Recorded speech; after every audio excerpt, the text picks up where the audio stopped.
Ертеде бір ханзада болған екен. Оның қайтсем де ханшаға үйленем деген асыл арманы бар көрінеді. Тек нағыз ханшаға.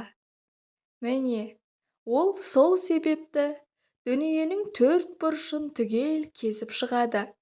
Алайда өзі ойлағандай ешкім ұшыраспайды. Ханша дегендерің толып жатыр, бірақ нағыз ханша мекен солар. Осы арасын біле алмай, ол арып ашып еліне оралады.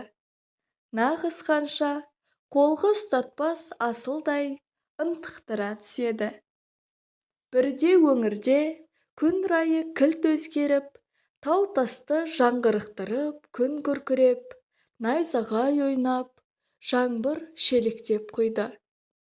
Кенет қаланың қақпасы сарт-сарт қағылды. Қақпаны кәрі корольдің өзі ашты.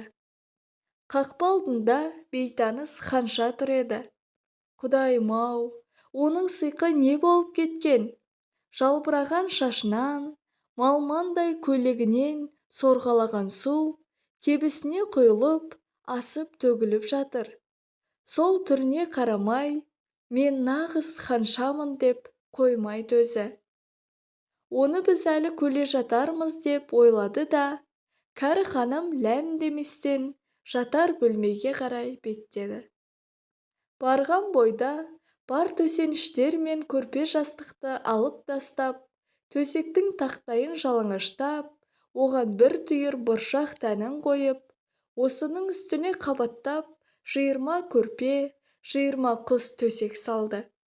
Осы салынған төсекке ханшаны жатқызды. Ертесіне одан қалай ұйықтап тұрдыңыз деп сұрады.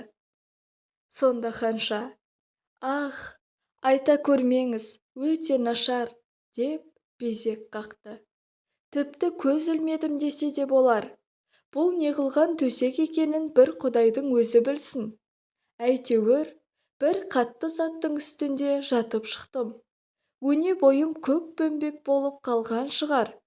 Қырсық деп осын айт. Міне, осы арада оның нағыз ханша екеніне ешкімнің шүбәсі қалмады. 40 қабат көрпе астындағы бұршақ дәнінің қаттылығын сезу тек асыл туған текті бекзаттарға ғана тән болса керек. Қалыңдық іздеп шарқ ұрған ханзадамыз оған үйленді. Енді ол өзінің нағыз ханшаға үйленгеніне сенімді. Ал бір түйір бұршақты музейге жіберді.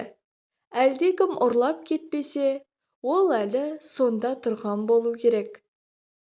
Ханзаданың үйлену тарихы міне осындай болды.